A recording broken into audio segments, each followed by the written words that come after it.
bangsa-bangsa di seluruh dunia. Ribuan tahun sejarah sudah mencatat bangsa yang bangkit dan bangsa yang kemudian negara yang hilang. Ada sebuah buku berjudul Why Nations Fail, Mengapa Negara Gagal.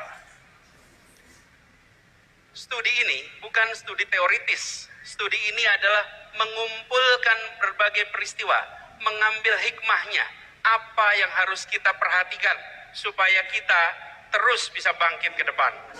Dan di antara tanda-tanda mengapa gagal, mengapa kemunduran adalah dua unsur utama, institusi politik dan institusi ekonomi.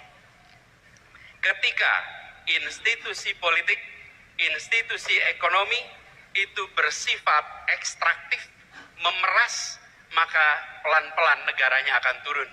Tapi kalau institusi ekonomi, institusi politik sifatnya inklusif, memberikan kesempatan setara kepada semua, pelan-pelan negara akan bangkit menjadi kuat, menjadi makin berkembang.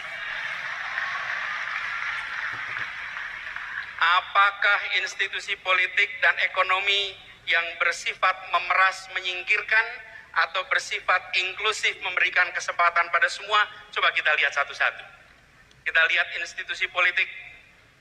Apa bedanya negara dengan institusi politik yang bersifat memeras, ekstraktif, menyingkirkan, dan yang bersifat inklusif atau melayani semua? Negara dengan institusi politik bersifat memeras, menyingkirkan, cenderung mengkonsolidasikan kekuatan, kewenangan pada satu pemimpin, pada satu grup, pada satu kelompok. Kekuasaannya tidak disebar dan dibagikan kepada semua. Negara dengan institusi politik yang memeras, menyingkirkan, memberikan kesempatan partisipasi yang terbatas, partisipasi yang terkendali. Bahkan mereka-mereka yang berbeda pikiran politiknya sering dipinggirkan dari arena. Negara dengan institusi politik yang memeras, menyingkirkan ini sering tidak mengindahkan etika, sering tidak mengindahkan aturan hukum. Bahkan peraturan bisa ditekak-tekuk, bisa diterapkan setelah tebang pilih, dan seringkali dibuat hanya untuk menguntungkan mereka yang sedang berada di dalam lingkar kekuasaan. Mudah-mudahan tanda-tanda seperti ini tidak ada di negeri kita. Ada apa tidak? Ada yang merasakan? Jangan sampai ada. Karena itu tanda-tanda bukan menuju kesuksesan. Dan sebaliknya, negara dengan institusi politik yang bersifat melayani semua, yang menjunjung tinggi pilar demokrasi, yang memberikan kewenangan kepada cabang-cabang pemerintahan agar saling mengawasi, saling menyeimbangkan. Negara yang seperti ini akan kita saksikan tanpa konflik kepentingan. Misalnya, yang seperti ini tidak ada market player yang sekaligus regulator. Kalau pedagang, pedagang saja. Jangan pedagang sekaligus pejabat, sekaligus pembuat aturan. Apalagi membuat aturan yang terkait perdagangan yang dibuatnya. Dan juga tidak kemudian serba rangkap jabatan, apalagi rangkap jabatan yang bertumpuk-tumpuk. Juga memastikan meritokrasi berjalan dalam pemerintahan, bukan memberikan keistimewaan pada keluarga. Negara dengan institusi politik yang melayani ini cenderung menjunjung tinggi tegaknya rule of law, sehingga yang dilakukan adalah memperkuat cabang-cabang hukum agar independen, agar terbebas dari intervensi politik, agar transparan dalam setiap pengambilan keputusan. Dan kalau kita saksikan, ini yang harus kita perkuat di Republik ini. Yang terakhir, negara dengan institusi politik yang inklusif, yang melayani, akan menjunjung tinggi kesempatan warga untuk menyuarakan pandangannya, pikirannya, aspirasinya tanpa sedikit pun ada rasa takut. Negara yang inklusif adalah negara yang tidak baperan. Negara yang membuka ruang pada kritik.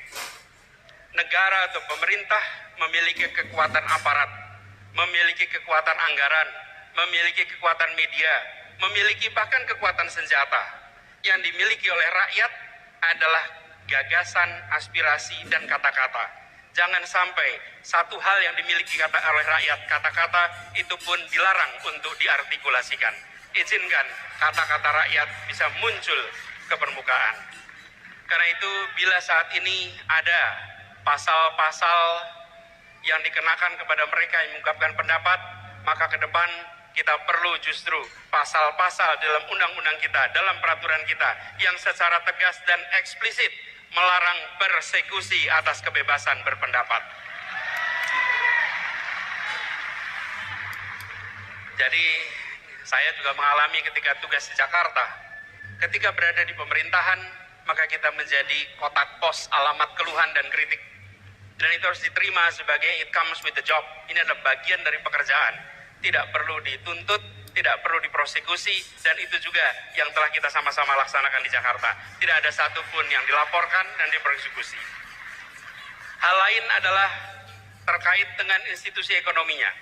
Negara dengan institusi ekonomi yang bersifat ekstraktif atau memeras, cenderung membatasi akses, membatasi kesempatan ekonomi, dan sumber daya finansial hanya kepada sebagian kalangan.